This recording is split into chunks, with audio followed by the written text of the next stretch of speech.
வணக்கம் நண்பா. இன்னைக்கு நம்ம வந்து பனைமரத்துக்கு மேல ஏறும்போது, பனைமரத்து மூட்டு பகுதி வந்து ரொம்ப குண்டா இருக்கும். அந்த இடத்துல ஏறுறதுக்கு ரொம்ப வந்து கஷ்டமா இருக்கும். நம்ம கையும் வந்து அந்த நேரத்துல நண்பா எட்டாது. அந்த பகுதிய வந்து ஈஸியா வந்து கடக்கறக்காண்டி சூப்பரான ஒரு மெத்தேட் வந்து இருக்கு. இந்த மெத்தேட வந்து நம்ம நெறைய பேருக்கு தெரிஞ்சிருக்க மாட்டோம். இந்த மெத்தேட் வந்து இதுக்கான இருக்குன்னு அத வந்து இந்த வீடியோல தெளிவா தெரிஞ்சுக்குவோம் வாங்க. நண்பா நமக்கு ஏற உதவியா இருக்குது. இப்ப என் கையில இருக்குல்ல இதான் நண்பா. இத பார்க்கும்போது முனிவர் கையில வச்சிருக்கிற புந்தடி மாரி இருக்கும். நண்பா அது இல்ல. இது வந்து இது பேரு முறுக்குத்தடி. வாங்க இத வச்சு ஏறுறது எப்படின்னு பார்ப்போம். நண்பா நம்ம பனைமரத்துக்கு மேல எந்த மட்டையில வந்து எந்த பாதைக்கு போறோமோ, அதுக்கு நேர் நண்பா கீழ வந்து மண்ண லேசா பரண்டிட்டு இந்த மாரி பனைமரத்துல சாத்தி வச்சுக்கோங்க.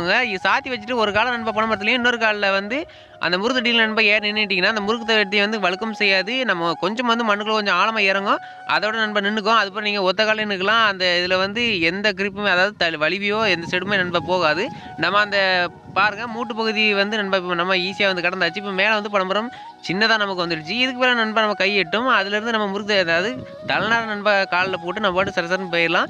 இறங்கும்போது நண்பா அதுல வந்து ரிலாக்ஸா நின்னு நம்ம வந்து கொஞ்சம் பொறுமையா கீழ இறங்கலாம். இதுதான் இந்த